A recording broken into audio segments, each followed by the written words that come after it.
Hello students, welcome to Dimensions Coaching Center. New India assurance company limited వాళ్ళు assistant notification release చేశారు. So ఒక government job ఆస్పిరెంట్గా మీకు ఈ notification సంబంధించి ఎలాంటి హైలైట్స్ అయితే కావాలో దాని వరకు మాత్రమే ఇప్పుడు డిస్కస్ చేద్దాము. Yes, starting date of the application ఎప్పటి నుంచి అంటే 1st February 2024 నుంచి అప్లికేషన్ అనేది ఓపెన్ అవుతుంది. అలాగే ending date of the application 15th February 2024.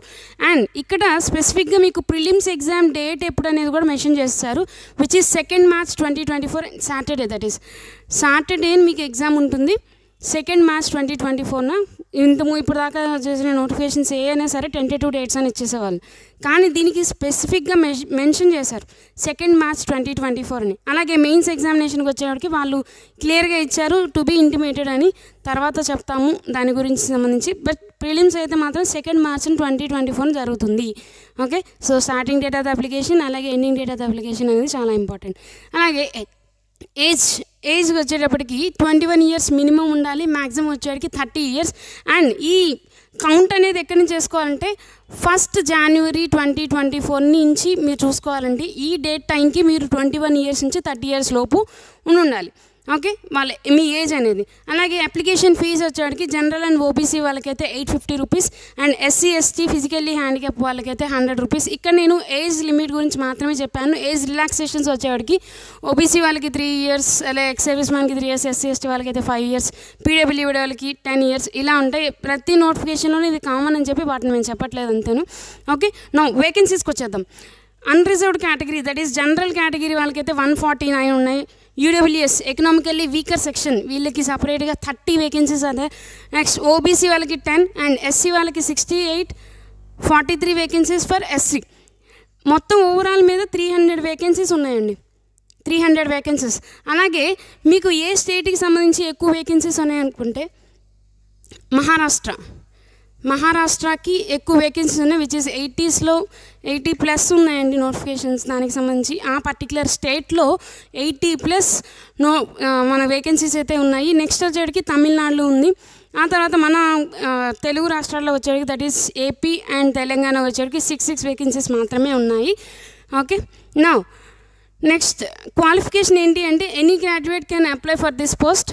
And ఇంకొకటి ఏంటంటే మీరు ఏ స్టేట్కి అయితే అప్లై చేస్తున్నారో దట్ ఈస్ ఈ పోస్ట్ కోసం మీరు ఏ స్టేట్లో అయితే అప్లై చేద్దాం అనుకుంటున్నారో ఆ పర్టికులర్ స్టేట్కి సంబంధించి రీజనల్ లాంగ్వేజ్ ఉంటుంది, దాని మీద టెస్ట్ జరుగుతుంది. మీరు ఆ టెస్ట్కి సంబంధించినంత వరకు మీకు క్వాలిఫైయింగ్ ఉండాలి. ఓకే, ఖచ్చితంగా దానికి సంబంధించిన నాలెడ్జ్ అయితే మీకు ఉండాలి, like speaking, writing and reading. Okay, next selection procedure ఎలా ఉంటుంది అని వచ్చేవాడికి ప్రిలిమ్స్ ఎగ్జామ్ జరుగుతుంది, mains examination and regional language test. Prelims exam వచ్చేవాడికి మీకు యాజ్ యూజువల్ మనకు బ్యాంక్ ఎగ్జామ్స్ అన్నిటికీ తెలిసిందే 3 sections ఉంటాయని మనం నెక్స్ట్ డిస్కస్ చేద్దాము. రీజనల్ లాంగ్వేజ్ వచ్చేవాడికి ఎవరైతే మెయిన్స్ క్లియర్ చేస్తారో వాళ్ళకి మాత్రమే రీజనల్ లాంగ్వేజ్ టెస్ట్ ఉంటుంది. అలాగే రీజనల్ లాంగ్వేజ్ టెస్ట్తో జరుగుతున్న టైంలోనే దానికి ముందే మీకు డాక్యుమెంట్ వెరిఫికేషన్ జరుగుతుంది. సో రీజనల్ లాంగ్వేజ్ ఎవరైతే మెయిన్స్ క్లియర్ చేస్తారో రీజనల్ లాంగ్వేజ్ టెస్ట్కి వెళ్ళే ముందే మీరు అన్ని డాక్యుమెంట్స్ తీసుకుని ఆ రీజనల్ లాంగ్వేజ్ టెస్ట్కి వెళ్ళాలి. ఓకే, సో అసలు prelims exam and mains exam ఏమేమి ఉంటాయి, ఏం సెక్షన్స్ ఉంటాయి, ఎన్ని మార్క్స్ అనేది చూద్దాం. ఎస్, ప్రిలిమ్స్ ఎగ్జామినేషన్ వచ్చేవాడికి as usual 3 sections English, reasoning and numerical ability. English వచ్చేవాడికి 30 questions and reasoning 35 and numerical ability 35. Marks వచ్చేవాడికి 30, 35, 35 ఓవరాల్ 100. బట్ ఈచ్ సెక్షన్కి మీకు 20 minutes టైం అయితే ఇస్తారు, ఓవరాల్ మీద 60 minutes. And 1/4 of the mark will be deducted for wrong answer.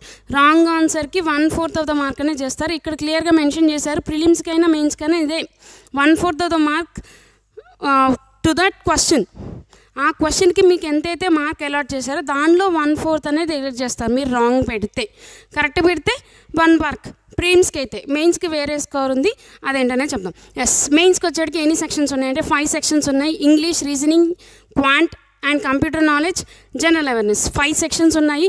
Each సెక్షన్కి వచ్చేటికి 40 questions and each section marks వచ్చేటికి 50 marks. Cumulative time which is 2 hours. And ఇక్కడ చూసారా 40 questions ఉంటే 50 marks వచ్చాయి అంటే ఈచ్ క్వశ్చన్కి 1.25 mark అనేది మీకు వస్తుంది. ఒక క్వశ్చన్ మీరు కరెక్ట్గా ఆన్సర్ చేస్తే 1.25 మార్క్ అనేది యాడ్ అవుతుంది. రాంగ్ పెడితే ఈ 1.25లో 1/4 మార్క్ అనేది డిడక్ట్ చేస్తారు. ఓకే, సో ఎవరైతే మెయిన్స్ క్లియర్ చేసే జాగ్రత్తగా అయితే చూడండి. మెయిన్స్ ఎవరైతే క్లియర్ చేస్తారో వాళ్ళు రీజనల్ లాంగ్వేజ్ టెస్ట్కి వెళ్తారు.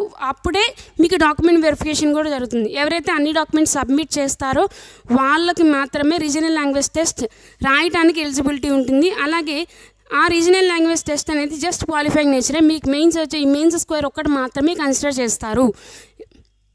Okay, so thank you very much.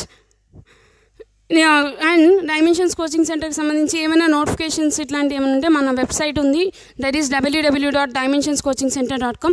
దాంట్లో మీకు నోటిఫికేషన్ సంబంధించిన ఫుల్ PDF అనేది షేర్ చేయబడుతుంది. అలాగే అడ్మిషన్స్ జరుగుతున్నాయి, కొత్త బ్యాచ్ స్టార్ట్ అయింది. So join us.